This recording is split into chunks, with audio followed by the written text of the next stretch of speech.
बिस्मिल्लाहिर्रहमानिर्रहीम। अज़ीज़ तलबा अस्सलाम वालेकुम। आज के सबक में हम पढ़ने जा रहे हैं मुज़फ़्फ़र वारसी का तारुफ़। तो आइए आज के सबक का आगाज़ करते हैं। अज़ीज़ तलबा, मुज़फ़्फ़र वारसी 1933 में पैदा हुए थे और 2011 में उनका इंतकाल हो गया था, यानी कि 1933 में उनकी पैदाइश हुई थी और 2011 में उनका इंतकाल हो गया था। मोहम्मद मुज़फ़्फ़रुद्दीन अहमद सिद्दीकी, जो अपने कलमी नाम मुज़फ़्फ़र वारसी के नाम से मारूफ हुए, की जाए विलादत मरदम खेज खिता मीरठ यूपी है। उन्होंने इब्तदाई तालीम मेरठ ही में हासिल की। पाकिस्तान का क़याम अमल में आया तो वो भी अपने ख़ानदान के हमरा कराची आ गए, जहाँ अपनी तालीम को जारी रखा।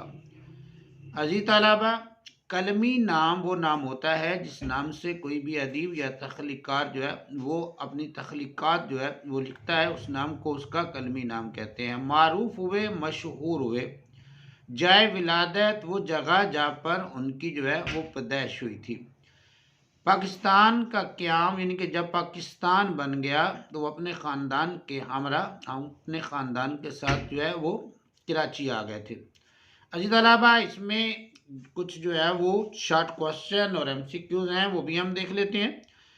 अगर जो है वो शॉर्ट क्वेश्चन या MCQs बनता है कि मुज़फ़्फ़र वारसी कब पैदा हुए, तो उसका आंसर होगा मुज़फ़्फ़र वारसी 1933 में 1933 में पैदा हुए थे। अगर शॉर्ट क्वेश्चन बनता है कि मुज़फ़्फ़र वारसी का इंतकाल कब हुआ था, या MCQs बनता है तो मुज़फ़्फ़र वारसी का जो इंतकाल है वो 2011 यानी कि 2011 में हुआ था। मुज़फ़्फ़र वारसी का असल नाम पूछ लिया जाता है तो वो होगा मोहम्मद मुज़फ़्फ़रुद्दीन अहमद सिद्दीकी। उनकी जो जाए पैदाइश है वो मीरठ है। क़याम पाकिस्तान के बाद अज़ीज़ तलबा वो अपने ख़ानदान के साथ हमरा जो है वो कराची आ गए थे। अज़ीज़ तलबा, मुज़फ़्फ़र वारसी इब्तदाई उम्र ही से बड़े ज़हीनो फ़तीन थे। 1950 में बाकायदा शायरी का आगाज़ किया, जो तादमे वापसी जारी रहा। अज़ीज़ तलबा, ज़हीनो फ़तीन का जो मानी है वो है तेज़ ज़हन का होना, तेज़ ज़हन होना। तादमे वापसी मरते दम तक जो है वो जारी रहा। असनाफ़ नज़्म में असनाफ़ सिन्फ की जमा है और सिन्फ किस्म को कहते हैं। नज़्म की जितनी भी अक़साम है, असनाफ़ नज़्म में उन्होंने तकरीबन तमाम मुरवजा अज़ीज़ तलबा होती है जिनका रिवाज था।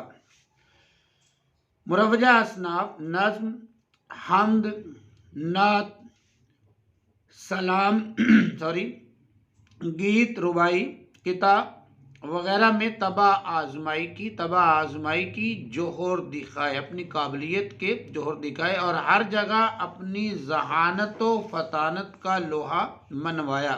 मतलब कि हर मकाम पर जो मुज़फ़्फ़र वारसी हैं और वो कामयाब हुए।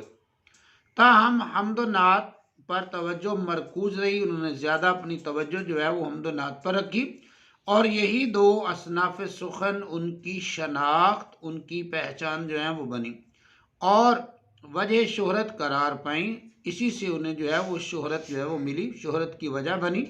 हम्द में उनकी हम्द लम यलिद वलम यूलद और वही खुदा है, और नात में मेरा पैगंबर अजीम तर है। ज़ुबान ज़दे ख़ासो आम हैं, हर एक की ज़ुबान पर जो है ये हम्द लम यलिद वलम यूलद जो लोग जो है पढ़ते हैं इसको, और नात में मेरा पैगंबर जो है अजीम तर है, ये बड़ी मशहूर हुई हैं। अज़ीज़ तलबा, उनकी शायरी के मजमुओं में, उनकी शायरी की किताबों में बाब हरम, लहजा, नूरे अज़ल, अलहम्द, काबा इश्क, ला शरीक, दिल से दरे नबी तक और मेरे अच्छे रसूल शामिल हैं। उनकी तमाम शायरी कुलियात मुज़फ़्फ़र वारसी की सूरत में भी शाया हो चुकी है। कुलियात कहते हैं अज़ीज़ तलबा जिसमें शायर का मुकम्मल कलाम, ऐसी किताब, उसकी जो है वो एक से ज़्यादा जल्दी हो सकती हैं, ऐसी किताब जिसमें शायर का